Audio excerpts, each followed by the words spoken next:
আজকে তৈরি করব সবার কলেজা ঠান্ডা করার মতো ম্যাঙ্গো পুডিং। মাত্র 2-3টা উপকরণ দিয়ে এই পুডিংটা তৈরি করা যায়। সুপ্রিয় দর্শক, আসসালামু আলাইকুম। কেমন আছেন সবাই? আশা করছি যে যেখানে আছেন ভালো আছেন এবং সুস্থ আছেন। সবাইকে স্বাগতম জানাচ্ছি আমার আরেকটি নতুন এপিসোড দেখার জন্য। আমি আজকে আপনাদের সাথে শেয়ার করছি খুবই মজাদার এবং খুবই টেস্টি পুডিং রেসিপি। তাহলে চলুন আর কথা না বাড়িয়ে মূল রেসিপিতে যাওয়া যাক। প্রথমে এখানে আমি পাকা আম নিয়ে নিয়েছি। পাকা আমগুলোকে আমি স্লাইস করে নিচ্ছি। আশা করছি আজকের রেসিপিটা আপনাদের কাছে ভালো লাগবে। ভালো লাগলে প্লিজ আমার চ্যানেলটা সাবস্ক্রাইব করে পাশে থাকার বেল আইকনটি প্রেস করে রাখবেন, আমাকে সাপোর্ট করবেন। এখানে আমগুলো আমি এখন একটা বাটিতে উঠিয়ে নিয়েছি। এখন আমি আমগুলো একটা ব্লেন্ডার জারে দিয়ে ব্লেন্ড করে নিচ্ছি। আমের পিউরি তৈরি করে নিয়েছি। এখন সে আমের পিউরিগুলো আমি একটা চাকনির সাহায্যে ছেঁকে নিচ্ছি। ছেঁকে আমি এখানে গ্লাস পানি দিয়ে দিয়েছি। দেওয়ার পরে আমি আমের পিউরির সাথে পানিটা ভালো করে মিক্স করে নিচ্ছি।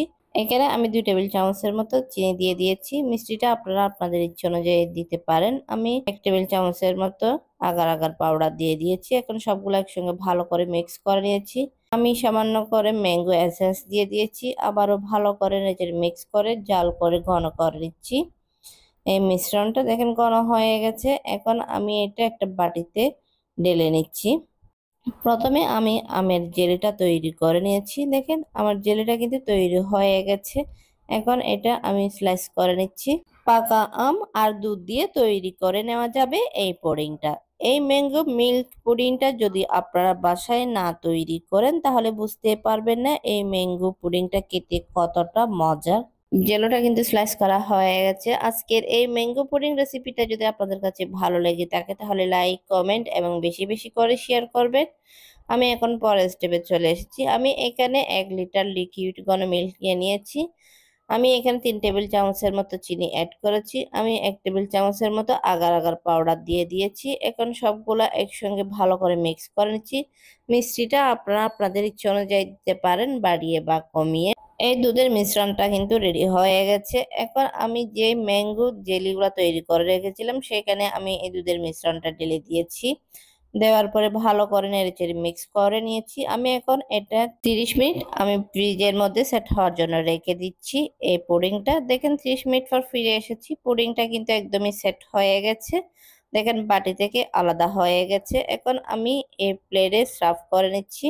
এই পুডিংটা দেখতে কত লোভনীয় হয়েছে, খেতেও কিন্তু অনেক টেস্টি। এই পুডিংটা তৈরি করা কিন্তু একদমই সহজ। মাত্র কয়েকটি উপকরণ দিয়ে কিন্তু বাসায় তৈরি করে নিতে পারেন।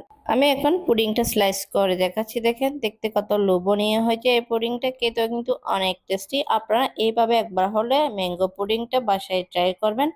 আশা করছি আপনাদের কাছে ভালো লাগবে। দেখেন পুডিংটা কত সফট, নরম, তুলতুলে হয়েছে। আজকের এই পুডিং রেসিপিটা আমি অনেক সহজ করে দেখানোর চেষ্টা করেছি। আশা করছি আপনাদের কাছে ভালো লাগবে। ভালো লাগলে প্লিজ আমার চ্যানেলটা সাবস্ক্রাইব করে পাশে থাকার বেল আইকনটি প্রেস করে রাখবেন, আমাকে সাপোর্ট করবেন। আর যারা ফেসবুক থেকে আমার এই ম্যাঙ্গো পুডিং রেসিপিটা দেখছেন তারা প্লিজ আমার পেজটা ফলো এবং লাইক দিয়ে দিবেন।